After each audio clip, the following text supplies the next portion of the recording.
Alright, I confess, deep down I'm a bit of a footy stats nerd, and I've always wondered, what is the most disposals a player has ever gotten in a game of Australian football? Now I'm not talking about the AFL. We know that Hawthorn star Tom Mitchell holds that record with his 54 possession game against Collingwood.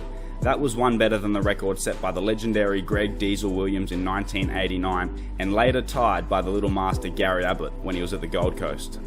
But let's explore some of the best performances outside of the top level, some of the more lesser known huge games. I'm Jackson from Off the Play, and this is the most disposals ever recorded in a game of Australian football. It is hard to verify the legitimacy of many of the big statistical efforts from outside of the AFL. Often these numbers are recorded by local media outlets or taken by the clubs themselves, so there is a potential for these numbers to be fabricated. Tom Mitchell's 64 disposal game in the NEAFL for the Sydney Swans reserves against Eastlake is the highest ever recorded by nationally recognised stats company Champion Data in a state league or under 18 competition since the company began recording stats in the TAC Cup in 2006. If there was some kind of a ball magnet Hall of Fame, Mitchell would be one of the very first men inducted. He had multiple 50 plus possession games in the NEAFL while at the Swans. Speaking of players dominating for the Swans reserves, almost a decade earlier, in 2006, Tim Schmidt racked up an incredible 62 disposal, 3-goal game against Ainslie.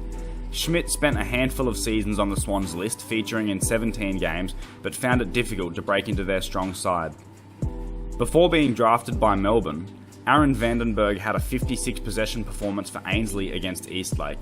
It was this game that really catapulted him in front of AFL recruiters, which eventually led to an opportunity at the elite level.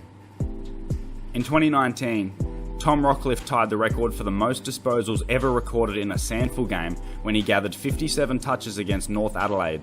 Rockliff has been an absolute ball magnet at AFL level, especially during his Brisbane days, so his entrance on this list may be little surprise.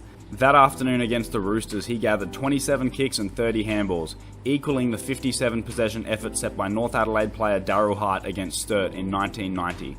Sturt player Sean O'Keefe was another who hit the magical half-century at SANFL level, but unfortunately for him, he failed to poll any votes in that year's McGarry medal count.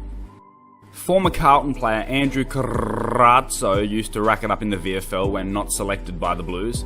He gathered multiple 50-plus possession games and tallied a personal best of 55 against Box Hill in 2009. He's not the only player to go back to the lower level and record huge games while finding form.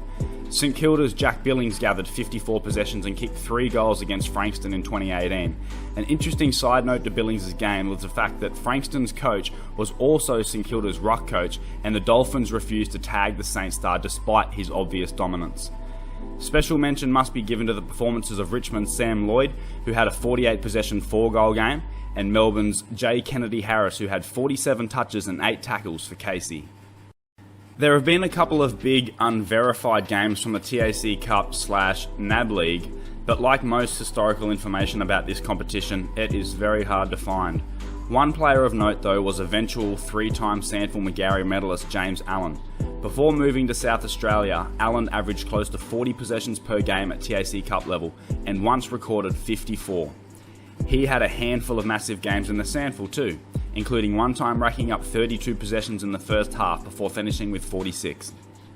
Over in Western Australia, the WAFL record is generally credited to the great Hayden Bunton Jr.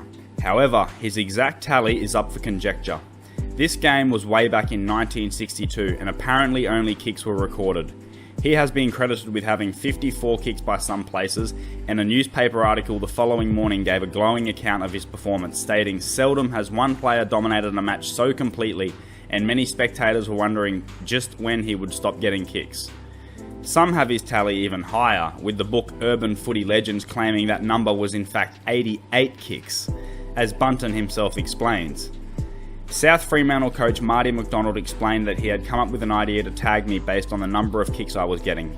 He conceded me 20 kicks per tagger, after which he would find another player to run with me.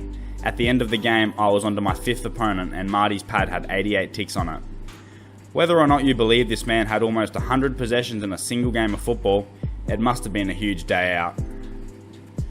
Former St Kilda midfielder Clinton Jones has racked up 53 during a WAFL game in the 2017 season, while West Perth's Shane Nelson has also surpassed the 50 mark a couple of times.